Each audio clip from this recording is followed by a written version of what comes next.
Le mystère de l'Atlantide. Aujourd'hui nous allons partir à la découverte d'une île mythique, un paradis perdu, englouti par les flots en un jour et une nuit. L'Atlantide, évoquée par Platon dans ses dialogues, est une île légendaire située au-delà des colonnes d'Hercule. Dédiée à Poséidon, l'île connaît un âge d'or pacifique avant de devenir une thalassocratie conquérante. C'est-à-dire un État dont la puissance est fondée sur la domination de la mer. Athènes met fin à l'expansion atlante, et Zeus, en colère, engloutit l'île dans un cataclysme. Le mythe de l'Atlantide a suscité un intérêt croissant depuis la Renaissance, inspirant de nombreuses hypothèses et interprétations. Certains croient que l'Atlantide a réellement existé et tentent de la localiser, aux Bahamas ou encore en Crète, tandis que d'autres y voient une pure fiction. L'Atlantide demeure un thème fertile dans l'art, la littérature et les jeux vidéo, notamment dans les genres fantastiques. Platon, dans le Timée et le Crétios, utilise l'Atlantide pour illustrer les vertus des citoyens idéaux suivant Socrate.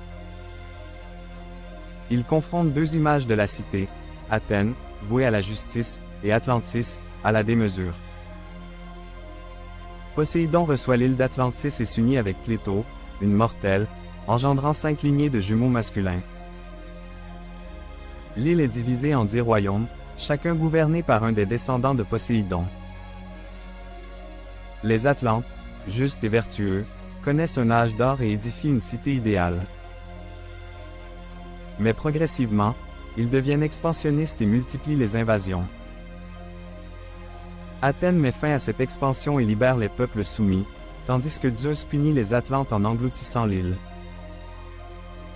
Dans le Timée, Platon raconte l'origine de l'univers, de la cité et de l'homme, évoquant l'Atlantide. Crétios, disciple de Socrate, relate une confidence transmise par un prêtre égyptien à Solon. Le prêtre égyptien situe les événements 9000 ans avant son époque, décrivant la lutte des Hellènes contre les Atlantes. Peu après la victoire, des tremblements de terre surviennent à Athènes et dans l'Atlantide, entraînant leur destruction. Le Crétios entre davantage dans les détails, comptant l'origine des habitants et la géographie de l'île. La fin du Crétios est perdue, s'interrompant au moment où Zeus décide de punir les Atlantes. Platon utilise le mythe de l'Atlantide pour illustrer le devenir d'Athènes, confrontant une société idéale à une société corrompue. De nombreux spécialistes considèrent aujourd'hui que le récit de l'Atlantide est une fiction élaborée par Platon. Platon décrit l'Atlantide comme un monde idyllique, situé au-delà des colonnes d'Hercule. L'île est riche en ressources naturelles, notamment en or et chalk, et possède une organisation sociale et politique complexe. Les Atlantes deviennent corrompus et expansionnistes, conquérant des territoires en Afrique et en Europe. Athènes est le seul État capable de s'opposer à leur expansion, mettant fin à leur domination. L'Atlantide et l'armée athénienne sont engloutis lors d'un immense raz de marée associé à des tremblements de terre. Le mythe de l'Atlantide a inspiré de nombreuses œuvres littéraires et artistiques à travers les siècles.